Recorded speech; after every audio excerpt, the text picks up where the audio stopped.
And as you get over there, remember one of the things we talked about last week. So last week we finished up Mark chapter 3. And as we've gone through these, as we get through Mark chapter 4, realizing how fast and how much ground that we're covering, you realize once we get through Mark chapter 4, we've already covered a quarter of the book of Mark. And it's amazing how much detail we have covered to this point, only being 3 chapters in, and how much information we have that kind of builds us up to chapter 4. And last week we were kind of sent home with a chore on all of us to really take some time in looking into the chapter and look at the first half of that chapter, because today we're going to talk about the parable of the sower, and we're going to talk about the different soil types and get into some of those details. And so last week I asked you to really do some digging into those different soil types and really take a hard look at ourselves and determining, okay, which one am I exactly? Which one do I fit the best? And so let's go ahead and get into this. Now, the question we're going to be looking at probably this week and next is a question specifically dealing with what manner of man is this? And as we get up and we have covered chapter 1 going all the way through the end of chapter 3, think about everything that we have seen Jesus do to this point. And think about if we start at chapter 1, we go to chapter 3, we have seen demons, we have seen lepers, we have seen paralytics, we have seen the withered hand, we've seen the 12, we've seen the Beelzebub charge that we talked about last week. And you think about all that these people have been able to witness Jesus doing, and still not fully understanding, comprehending, or probably admitting who he actually is. And so we have this question in the back of our mind where the disciples are even still wondering, what manner of man is this? And you think about, what have they seen to this point? They have seen miracles performed. They've seen, like I mentioned there, those demons exorcised. They've seen all of these things, and yet still not fully comprehending the power of Jesus. And so that's going to be the main question we're going to be looking at as we go through chapter 4. And the chapter is about hearing. That's what we're going to talk about today. It's about hearing, in that the difference between just simply hearing words and having ears for them. And we're going to look at there being a major difference in the idea of just, and it's just kind of the same way you and I would put it. There's a difference between hearing somebody and truly listening to somebody, isn't it? We can listen to those words and we can let them pass through, but truly listening and understanding is an entirely different thing altogether. So let's go ahead and dive in here. Mark chapter 4. And one of the things I want to look at, read verse number 1 with me before we go any further. Mark chapter 4, read verse number 1. It says, "And he began again to teach by the seaside, and there was gathered unto him a great multitude, so that he entered into a ship, and sat in the sea, and the whole multitude was by the sea on the land." Now read verse 2 with me. "And he taught them many things by parables, and said them in his doctrine." All right, so stop for a second and let's think about what is taking place here. So understanding, whenever you read chapter 4, verse 1, where is he teaching at? Is he teaching in the synagogue? Well, what happened in the synagogue? Do they like him there? Nope, not anymore. Or is he teaching out of his own home? No. At the end of chapter 3, what happened there with his own family? They didn't believe him. And so he separated himself from them. So now whenever we look at chapter 4, he is teaching by the seaside. He is taking advantage of this open place. And if you think about everything we saw in chapter 3, and if you want to jot those down, chapter 3, verse 6, the synagogue rejected him. Chapter 3, verse number 31, his own family stood outside and in a way rejected him. And so now anybody can open up and hear. And you notice as we get over there into verse number 2, what is he teaching them? He's teaching them in parables. And we say, well, why is he teaching them in parables? And that's a great question for us as Christians to understand. Why does he spend time in parables? Why doesn't he just come out and say what he means, or teach in a way that maybe you and I would understand in a way that we teach today? Why exactly does he teach in parables? Well, let's think about this for a second and think about the backdrop that's happening as we go into chapter 4. So he switches and now he's teaching in parables. And whenever you think about what a parable is, it can be defined simply put by this. You take a heavenly truth and throw an earthly picture beside it so that people can see it. And it's this picture that he is going to give us so that we can understand the kingdom of heaven better, so that we can understand his teachings better. It's things that you and I are going to be able to understand and comprehend. And those parables are designed to be that heavenly message within an earthly structure so that we can understand what's going on. If you think back, have we ever seen any parables before? Are there parables in the Old Testament? There's a lot, actually. It says in 1 Kings 4:32 that Solomon spoke approximately 3,000 of them. That same word being used for a word parable. It's a Hebrew word that talks about it being a comparison, a proverb, a riddle. And that's the same idea as we see here with parables. The Old Testament backdrop has a lot of parables in it. And one of the ones that comes to mind as I think about the most whenever you read through and you're going through, namely there, 2 Samuel chapter 12, whenever Nathan is confronting David, and he gives him a parable, doesn't he? Remember the parable that Nathan gives David? The rich man with the one little ewe lamb, doesn't he?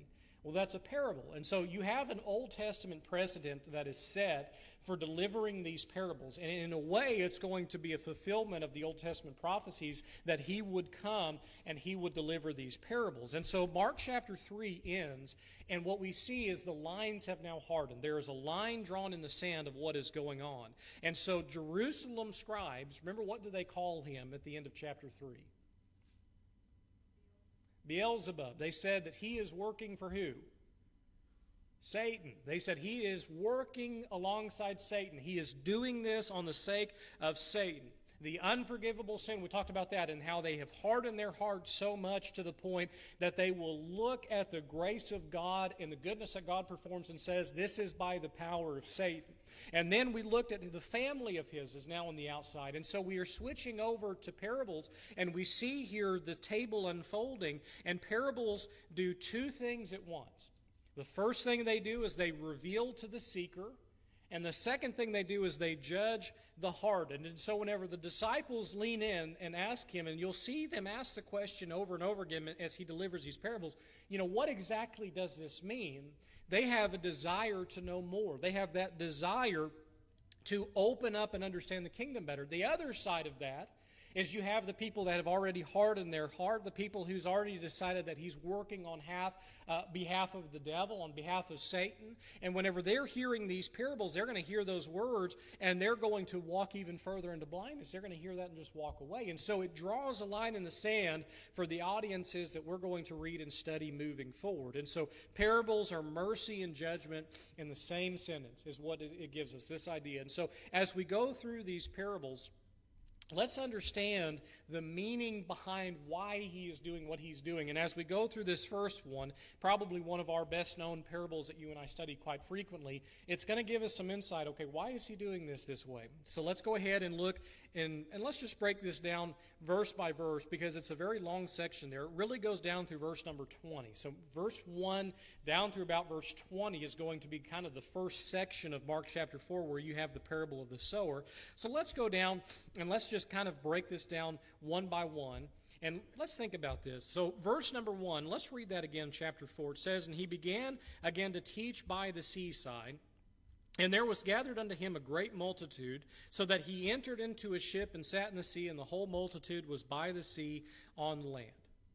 Now, you think about the picture. Where is Jesus at specifically in verse 1? He's in a boat. And where is the crowd gathered at?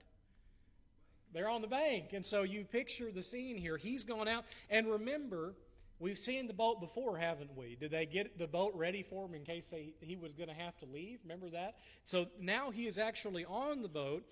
And what do you think it means? I mean, how do you think of a crowd? Whenever you read verse number 1, it says there is a great multitude. So if you're out in a boat, and you and I have the luxury of being able to kind of see this because we see what the shore looks like, we see what the bank looks like as you're on a boat. So if you're on the boat looking on the bank, what would you think a great multitude is? Hundreds. I'd say, a few people is not a great multitude, is it? 50 people is not even a great multitude. If you have an open area like the bank, that's a big area. So a great multitude covering that area. There's a lot of people that are there.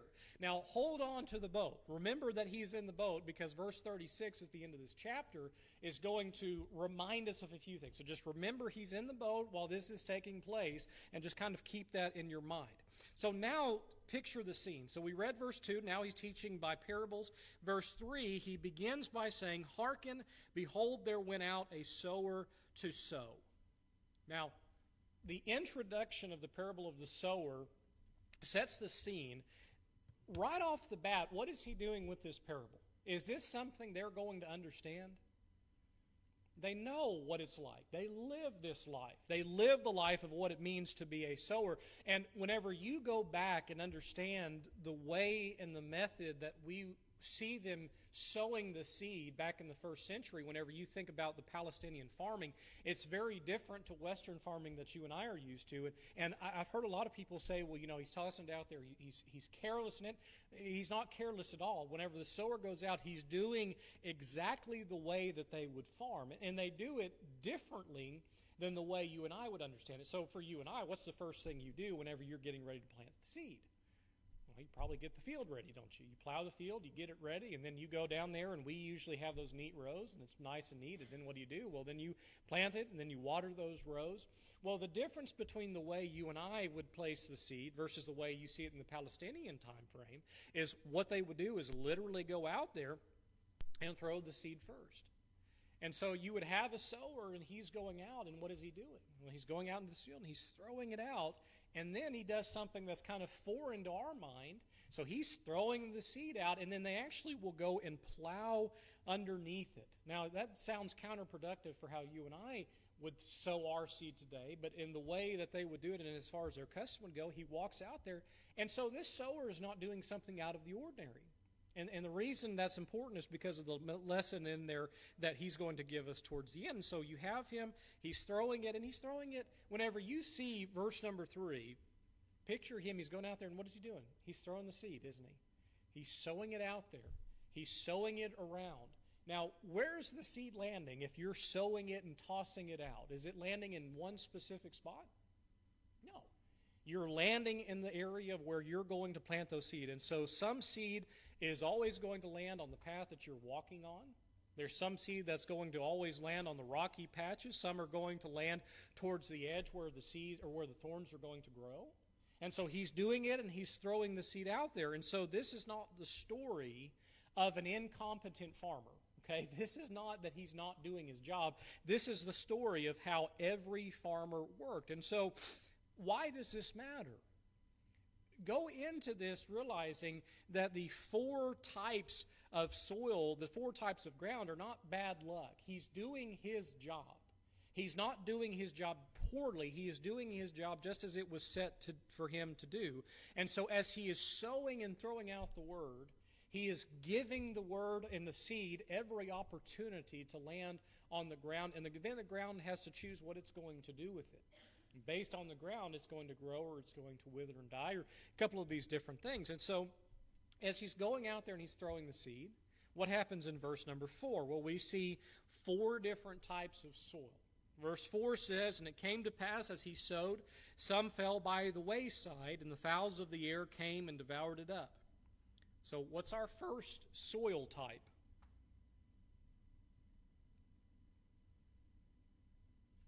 The wayside ground.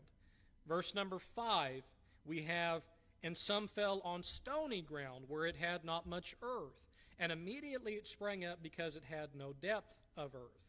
But when the sun was up, it was scorched, and because it had no root, it withered away." So verse 5 and 6. Now, you've always pictured, and here's something interesting Mark has. Haven't you always kind of seen it with me whenever he throws it on the rocky soil? The picture you usually have is what kind of soil is he throwing it on? He's throwing it like you and I would throw it in the parking lot. But is that really the picture there in verse number 5?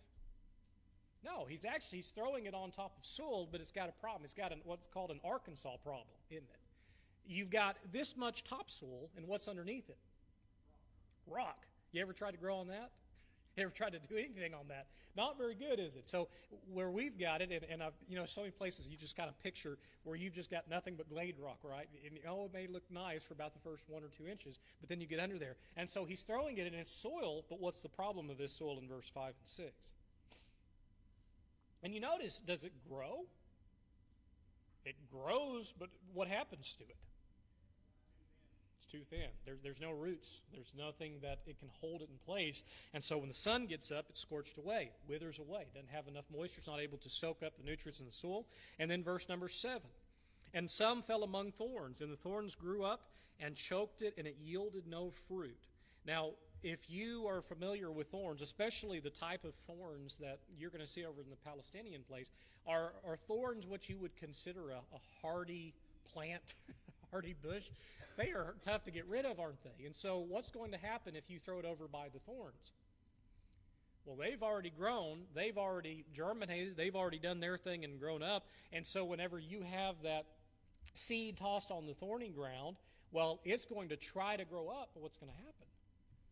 It just gets choked out, doesn't it? Whenever you're plowing a field and you're going to plant and you encounter a thorn tree or a thorn bush or whatever it is there ever a whole lot of very good product buried within that thorn tree or that thorn bush? No, it chokes everything out. And so it's choking out the ability of the seed. And then verse number 8, our fourth soil type, and other fell on good ground and did yield fruit that sprang up and increased and brought forth some 30 and some 60 and some 100.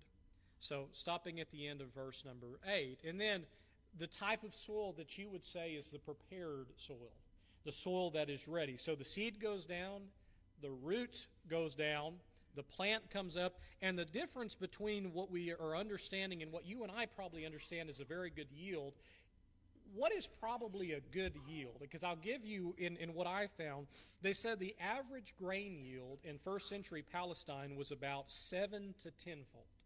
If you had 10 seeds that if you got 70 to 100 back, you were in really good shape. If you got more than that, that's a really good year. More than that, 30-fold is a phenomenal year. What is the next one? 60-fold is what they would probably consider a miracle year as far as divinely by God, and then 100-fold is 100% a divine year for what they would experience.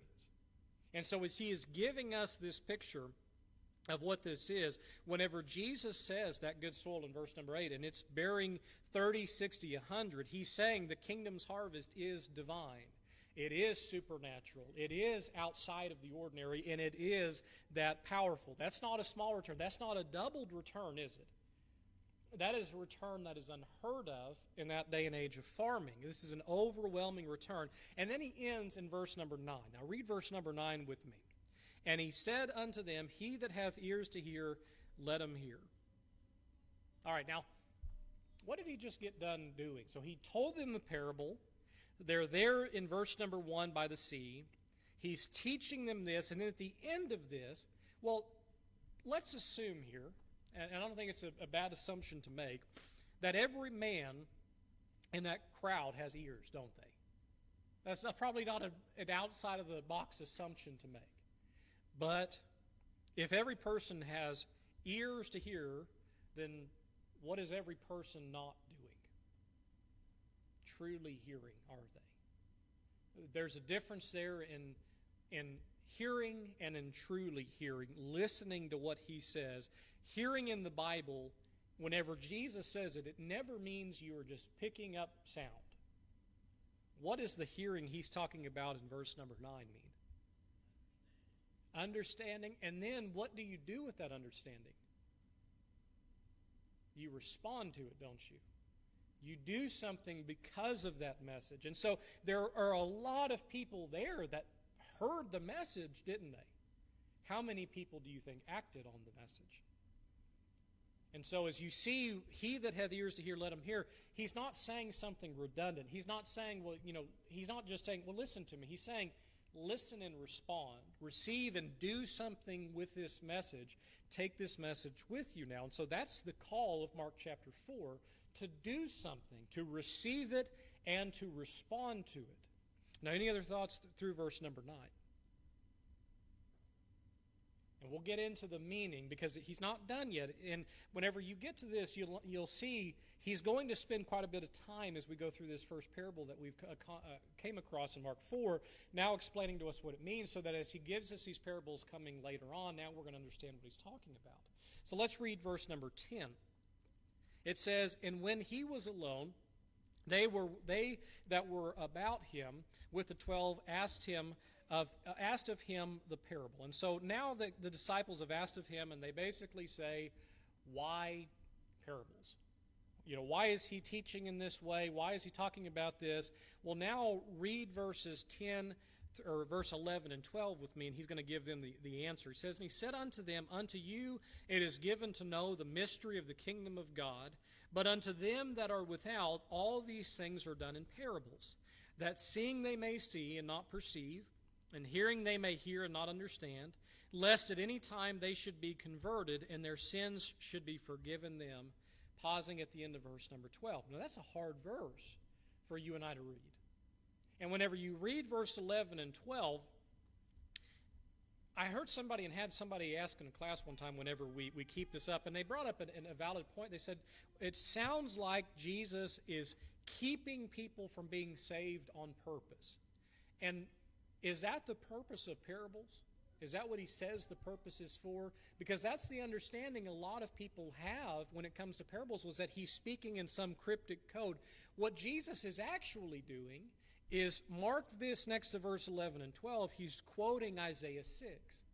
And he's quoting Isaiah 6 verses 9 and 10 because as you see and put it in context with what happens in Isaiah's day, and whenever Jesus brings it over here in verse 11 and 12, this is sent to a generation of people in Isaiah's day that had already rejected the truth. And they've already rejected the light. They've already rejected the message. And so they close their eyes first. And so the mystery of the kingdom is given to who, it says in verse number 11. Who is it given to? The Jews. And specifically, who's he talking to in verse number 10? The apostles. And so he's giving it to the apostles. And what did they ask him? What is the difference with everything? What is the key question in verse number 10 that he gives them the answer to in verse 11 and 12? They did something that nobody else did yet. What did they do? They said, what does this mean? They asked the question, and they wanted to know more. What does this mean? And so to those who've already decided he works for Satan, which is exactly what they do in Mark 3, verse number 22, the parable is the lock on the door they've already shut. But on the other side of that, what Mark chapter 3 sets up is you have these hardening of hearts. Now we get over into chapter 4, and he's responding to a generation of people that will not hear him. And as he is responding to these people, he's saying, this is the reason that I'm delivering it to you in this way, because you have to have the ability to ask, what does this mean? To somebody who doesn't care, they're not going to ask the question. They're going to say he's crazy, he's working on behalf of Satan, but we have to ask the question and say, what does this mean? And now because they've asked the question, we can dive in and look at, okay, this is exactly what that means. So let's see, what exactly does this mean? Verse number 13, let's go on down. It says, "And he said unto them, Know ye not this parable? And how then will ye know all parables?" So here's the key, and I'm going to hand you this key, because this is the key Jesus hands us in Mark. He says, I'm going to give this to you so you can understand the rest of them. Here's the key to unlocking these parables. And so the sower is kind of, in a way, the master parable. It's the one that he starts with, especially as we go through Mark. He starts with this. He lays the foundation of what parables look like so that as he delivers them later on, you and I can read them and understand what he's talking about. So let's think about what exactly this means. So in verse 14, the sower soweth the word. So simply put, in verse 14, what is the seed? It is the word. And so as he is giving the word, the same word, in Mark chapter 1 and verse number 1, whenever Mark calls the gospel of Jesus Christ, that's the same word that's used there. It's the same idea as the truth. Does the seed ever change? What is the seed? The Word of God. So if the seed is the Word of God, it is the same Word, it is the same power, it is the same sufficiency in every soil. So let's establish that right off the bat. Is the variable in that some seed is good and some seed is bad? No. Is the variable in that some is better and some is not as good? No. So there is a constant in the parable of the sower, and what is that constant? What doesn't change across this parable? The seed. The word stays the same. And then the question is, okay, if the seed stays the same, then what changes? The soil. Which now let's see about what exactly the soil is. So the first soil we talked about, read verse number 15. And these are they by the wayside, where the word is sown, but when they have heard, Satan cometh immediately and taketh away the word that was sown in their hearts. All right, so what is verse 15? Is this the same people that Jesus just talked to in verse number 9? What was the message he gave in verse 9? You remember? It's not just about hearing for the sake of listening to noise being made. What is the difference? Hearing and doing something about it. And so whenever he gives us this in verse number 15, what is this person? The person who hears, but do they ever really hear? Do they ever really respond? Do they ever really do anything with their life in response to what they have heard? No. In fact, if you go on down and you read verse number 15, whenever you see this soil type, in verse number 4, whenever he throws it, what happens to it immediately? Does it have time to germinate? Does it have time to take root? Does it have time to do any of that? No, it sits on top of the ground, and Satan comes immediately and takes it away. So that first soil type, and what do you think we may compare this to in today's world? Could it be that maybe, and this is just one thing that comes to mind, do we ever hear a message and then immediately go back to what we were doing? Immediately go back into the old way, and we are there and maybe physically present, but are we there truly spiritually present, mentally present? It is possible to hear but not really truly listen, isn't it? And so that first type of soil, this heart is hardened by something, and it could be a number of things. It could be callousness, it could be unbelief, distraction. The wayside is the path that has been walked down so many times. What happens to a path that you have in your yard or in your garden? You typically, whenever you walk through your garden, you probably walk down the same path, don't you? And you want to stay out of where everything is growing. Well, what happens to that patch that you continually walk over? It's hardened. And so you toss it on there, and immediately that's hardened soil. It's not going to germinate. It goes back to the same life it was living. It never really changes. And so according to verse number 15, he comes immediately, takes away the word that was sown in their heart. Never gets the opportunity to germinate and grow. His next soil, verse number 16 and 17. And these are they likewise which are sown on stony ground, who, when they have heard the word, immediately receive it with gladness, and have no root in themselves, and so endure but for a time. Afterward, when affliction or persecution arises for the word's sake, immediately they are offended.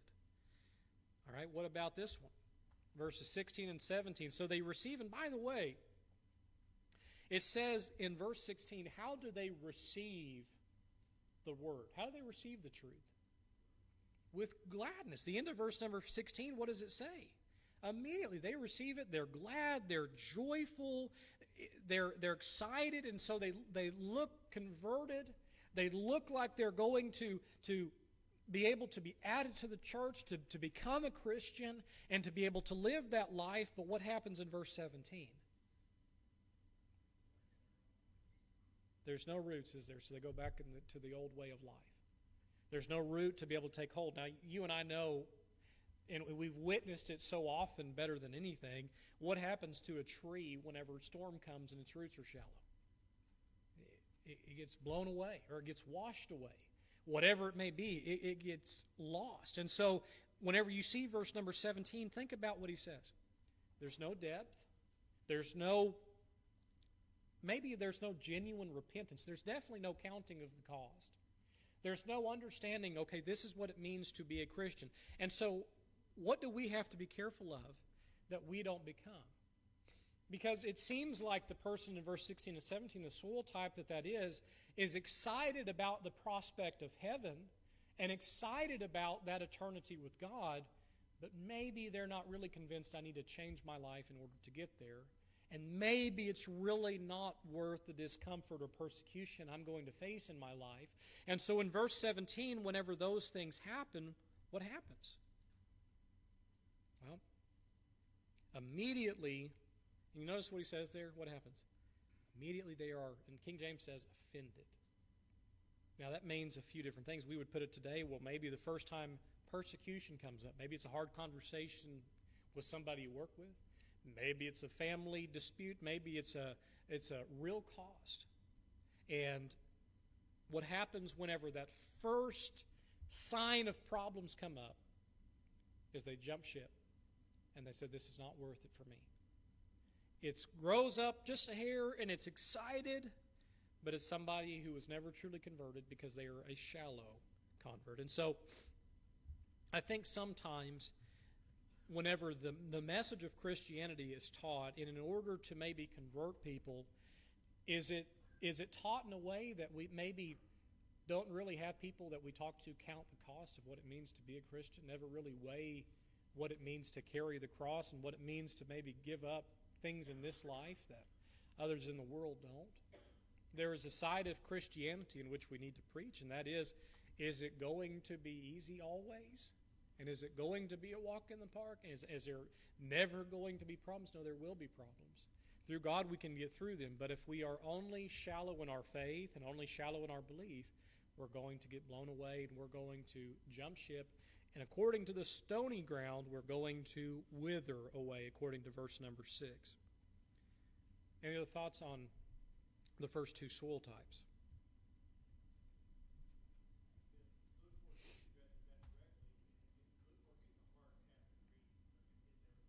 Oh, it does.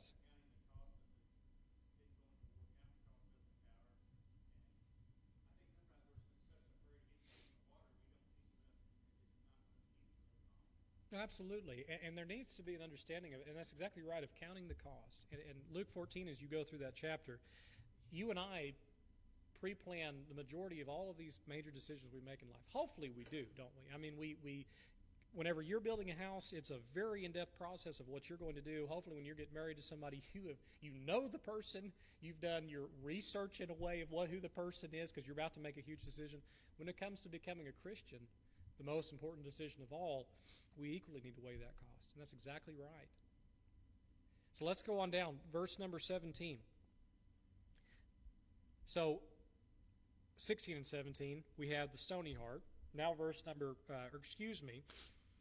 number 18 is where we left off at. It says, and these are they which are sown among thorns, such as hear the word, and the care of this world and the deceitfulness of riches and the lust of other things entering in, choke the word, and it becometh unfruitful. So at the end of verse number 19, you notice Jesus names specifically 3 thorns in this verse. What are the 3 thorns that he names specifically in verse number 19? What's the first one, verse 19?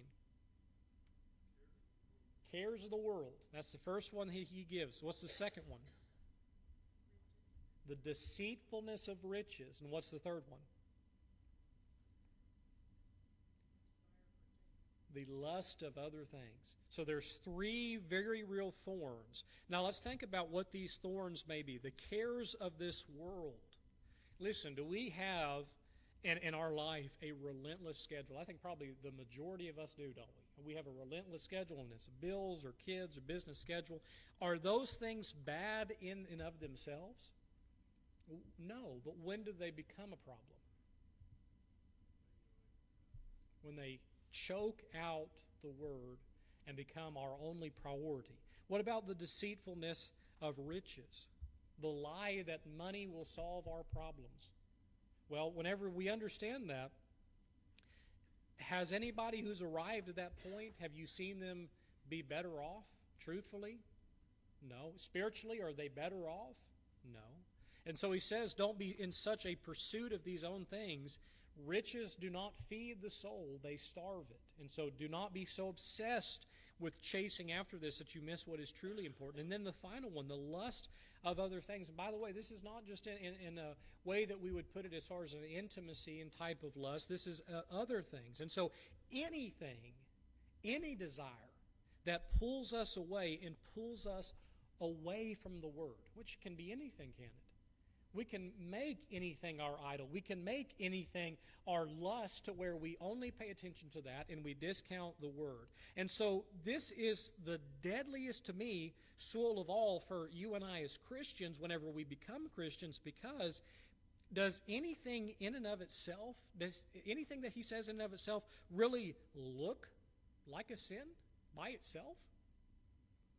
Well, whenever you think about what he says, the wayside heart, let's go through those. The wayside heart never opens, does it? The stony ground, it visibly falls away, but the thorny ground looks like a Christian for years and looks like they're growing for years. But in reality, what happens? In reality, behind the scenes, the Word is being strangled and it's being choked off. And sooner or later, what happens to that? He's choked out. Sooner or later, he wakes up and there's no fruit.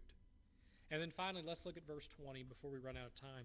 And these are they which are sown on the good ground, such as hear the word and receive it and bring forth fruit, some 30-fold, some 60, and some an 100. And so we have the good ground. There are three movements that take place in verse 20. What three things take place in order for us to be on the good soil? What do they do? What's the first thing they do? Hear the word. What did Jesus say back in verse number 9?